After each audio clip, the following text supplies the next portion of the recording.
We've heard from Madison Mayor Satya Rose Conway and her primary challenger and former cop Gloria Reyes as the race this spring heats up. Now, a longtime city employee has cast his hat into the ring. Scott Kerr joined me earlier this week after submitting his paperwork in December. Scott, thanks so much for joining us today. Why don't you just tell the viewers a little bit about who you are. I'm a Madison native. I started working for the city in 1980. I've been a city employee for over 42 years in a variety of departments, including the parking utility, building inspection, and now I work in traffic engineering.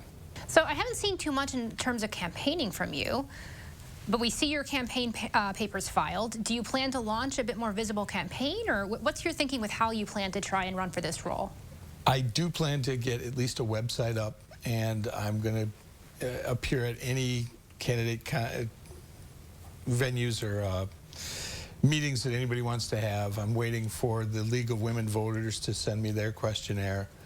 But one of my goals is to not spend a lot of money. I'm not accepting donations or asking for money from anybody.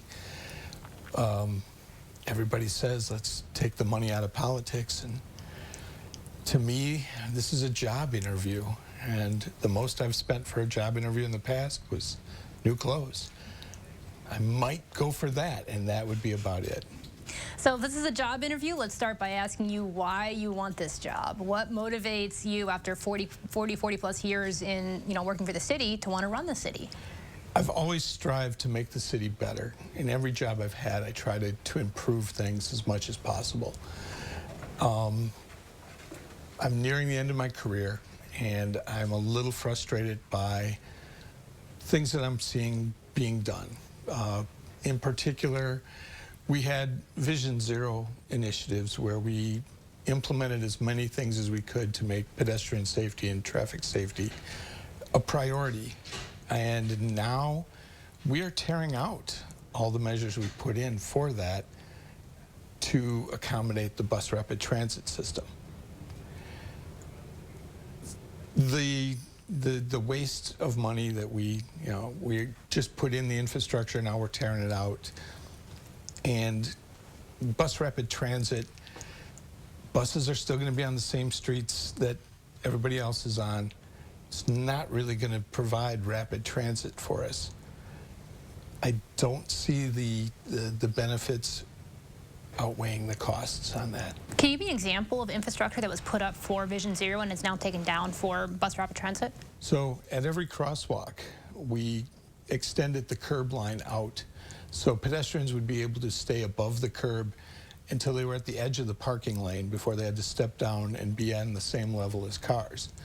It shortened the distance that a pedestrian had to be in the street to cross, granted by only one lane on each side, but it still shortened the distance by 16 feet at least for a crossing on East Wash. Are there other initiatives of Mayor Satya Rose Conway that you disagree with, that you feel is a waste of resources? Really, it's more about not being in tune with what the citizens want. So from traffic engineering, whenever a speed bump goes in or a speed limit sign gets lowered, we hear from the people that are unhappy with it.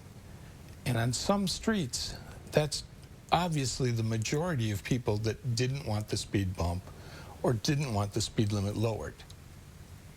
I'd like to create a system where we can get a poll of those people, or at least get the feeling from the people that are going to be impacted from any decision we make before we spend money and before we put in infrastructure that they're not going to be happy with.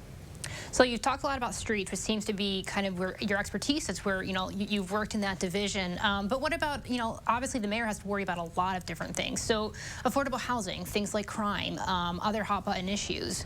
What's your take on how you would approach bringing more affordable housing to Madison? Affordable housing is a challenge. We have the project out at the Hartmeyer Ice Arena, or the Oscar Mayer site, that is going to go forward, and that's a very good project out there, being placed right next to a wetland, but everybody has already looked at the environmental impacts on it and they've taken the measures they need to. There are ideas out there for the city to take over some of the housing of dilapidated buildings or rundown buildings. That could be done. I don't want to see the city put money into a developer's building where we have no control over it, and you don't know, A, how well it'll be kept up, or B, when the rents will be increased from the affordable level that they're started at. Who is supporting your run for mayor? Me right now. When I was knocking on doors to get signatures, there were a lot of people that were just excited to get another name on the ballot, anyone else on the ballot. Once I get more information out, I hope that I'll have more supporters. Public safety, you mentioned, one of the things that we do right now is every time a mental health eval has to be done, we take 2 patrol officers off the street to run all the way up to Winnebago. That's 4 hours of time that we take 2 cops off the street. We take a person who's in a mental health crisis, put them in the back of a squad car with 2 officers that aren't equipped to deal with mental health issues, or if they deteriorate. The back seat of a squad is not the most comfortable or calming situation, and we're eliminating officers on the street. That transport could be done by a similar team to the Kerr's team. So a more comfortable vehicle, a mental health professional in the vehicle, so that if the person's mental health status deteriorates on the ride, there's someone there that can at least help them as much as possible. So, and just a brief note for viewers who might not know what you're talking about emergency detention. That's a lot of ways a legislative issue. It's an issue not nation, but statewide, in terms of just a drag on law enforcement resources. And so you mentioned your idea here is to have something like the Kerr's team do that. Where were the resources for that? I mean, that's a lot of money, paying people that money in time to travel hours and hours to Winnebago, in terms of finding that mental health resource. Where do those resources come from? You mentioned earlier you have a concern that the city's also wasting resources in some ways. The funding is kind of a wash when you look at removing cops from the street. So everybody wants to keep police officers on the street. As it is now, we go on priority calls only at least once a day. We don't have enough officers on the street as it is. The Kerr's team type transport would be cheaper than adding additional officers. There will be a cost to it. But one of the things I want to do is offer up to city employees, if they can find a way to save money in their departments, we'll reward them with a percentage of what they can save. Any other issues I haven't touched on that you feel you would like to define your run for mayor? To be honest, I came into this late.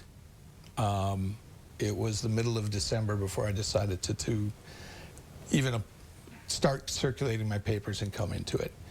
So I'm still getting my feet wet on it, but my primary goal is I want the people of Madison to make the decisions before we spend money, before we change programs, policies.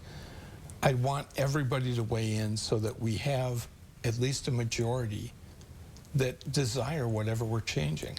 Scott, thanks so much for coming in and talking about your platform. Thank you.